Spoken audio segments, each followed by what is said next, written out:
Well guys, this is Shinchan. और हाँ, मैं कई बार ऐसी फिल्में भी देखता हूँ जो फिल्में लाइक मेरे लिए अनयूजुअल हैं। आई मीन यूजुअल नहीं है, क्योंकि मैं वही बात है, सेम वर्ड मीनिंग्स। खैर, हम बात करने वाले हैं धनुष की हाल ही फिलहाल में आई फिल्म इडली कढ़ाई के बारे में। मैंने इस फिल्म को तमिल में देखा, तमिल इसका ओरिजिनल लैंग्वेज है। और हाँ, ये फिल्म ऐसी फिल्में हैं जो तुम्हें फील गुड कराती हैं। और कई बार मैं बहुत सीरियस सिनेमा छोड़कर लाइक अभी स्ट्रेंजर थिंग्स देख रहा हूँ, ब्रेकिंग बैड रिपीट कर रहे हैं, रीवॉच कर रहे हैं, तो उन सब के बीच में एक थोड़ा सा लाइट वेट वाली फिल्में देखने आप इजी लगता है। और ऐसे ही फिल्में एक्टर्स भी क्यों बनाते हैं, इसके बारे में बात करेंगे।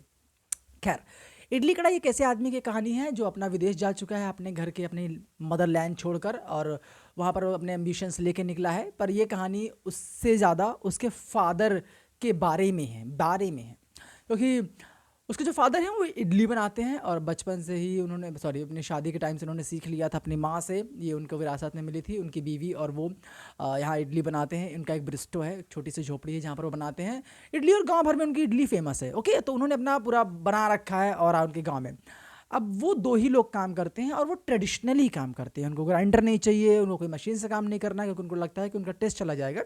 पर जो बेटा है उसके एम्बिशंस बड़े हैं, उसके ख्वाब बड़े हैं, इसलिए विदेश चला जाता है। पर विदेश में जब एक दिन वो रह रहा होता है तो उसकी बड़े बिजनेसमैन के यहाँ नौकरी लग चुकी है, और जिसका कटप्पा रोल प्ले कर रहे हैं।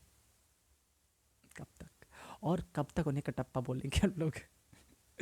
खैर, कटप्पा की बेटी से एक्चुअली उनकी शादी होने वाली है, और ये सब एक लव मैरिज होने वाला है। लेकिन फिर भी हमारा जो कटप्पा का हमारा धनुष जो है, हमारे धनुष जो हैं, प्रिय धनुष उन्होंने डिस्टॉर्ट पाया खुद को, अपनी इस लाइफ से डिस्टॉर्ट पाया है। जो बड़ी फैंसी लाइफ है उससे थोड़ा डिस्टॉर्ट पाया। और ऐसी फिल्मों की थोड़ी सी कमी होती है, क्योंकि जब वो निकल रहा था बड़ी बड़ी बातें करके निकल रहा था कि मुझे जाना है, मेरे सपने हैं, ये हैं, ब्ला ब्ला। और अब वो अचानक से हम उसे दिखाते हैं कि कैसे वो इस लाइफ से, इस लिविंग से थोड़ा सा डिस्टॉर्टेड है, थोड़ा सा अलग उसे फील हो रहा है। ऐसा क्यों है ये दिखाना उन्होंने सही नहीं समझा, और कहानी में सीधा आगे बढ़ गया, क्योंकि उन्हें गाँव की कहानी दिखानी थी आगे चल के। तो एक्चुअली उसे फ़ोन आता है कि उसके पिताजी अब नहीं रहे हैं, और उसे गाँव वापस आना होगा। शादी छोड़कर वापस जाता है, और कुछ दिन अपने माँ के साथ बिताता है। उसकी माँ भी गुजर जाती है, और अब उसे ख्याल आता है कि क्या वो अपने पिता की जो विरासत है, ये इडली की जो दुकान है, इसको आगे बढ़ाएगा, या फिर वापस जाके बिजनेसमैन की शादी करके शहर में सेटल हो जाए। अब इसकी चॉइस है, वो आगे क्या करता है क्या नहीं करता है, इसे तो मैं खुद ही देखना चाहिए। पर फिल्म एक फील गुड वाली फिल्म है। आई मीन, टीयरी फील हुआ था मुझे कई बार, मैं थोड़ा सा मेरे इमोशनल हो गया, और मैं हो जाता हूँ, मैं भाई थोड़ा सा सेंटिमेंटल टाइप हूँ।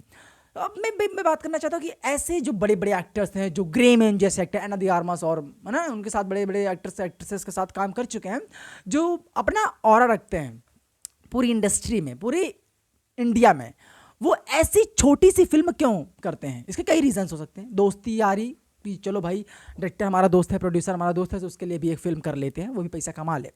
या फिर लोगों से रिलेवेंस रखने के लिए।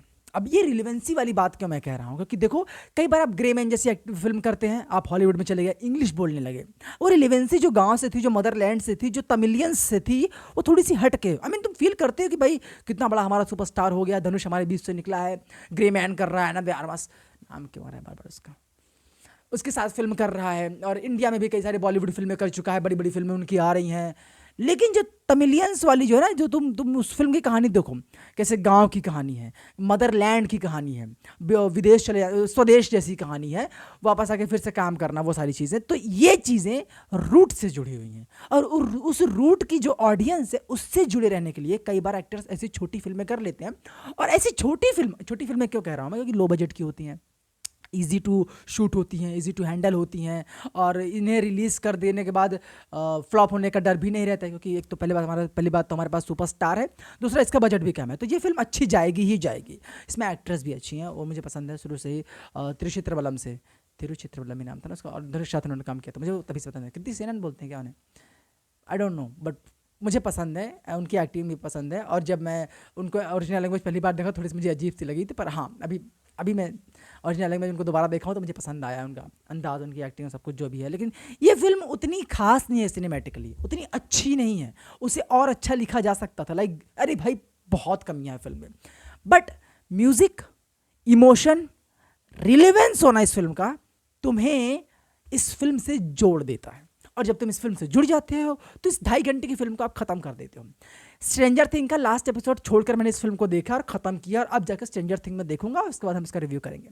I give a thumbs up for this film, जिसको तुम बहुत सारे सीरियस सिनेमा छोड़कर एक बस इसको देखकर साइड में छोड़ सकते हो। ये फिल्म तुम, अगर तुमने देखी होगी, तभी टूरिस्ट फैमिली करके एक फिल्म आई थी, वैसी ही कुछ है, देख लो, तुम्हें मज़ा आएगा फिल्म में। और हाफ थम्स अप कह सकते हो इसका, लाइक सीरियस नहीं कि भाई जाके देख लो, ऐसा कुछ नहीं है। देखना हो देखो, ना देखना हो ना देखो, फ़र्क नहीं पड़ता है, बट मुझे पसंद है, इसलिए थम्स अप। एंड मिलते हैं guys नेक्स्ट वीडियो में, गुड डे।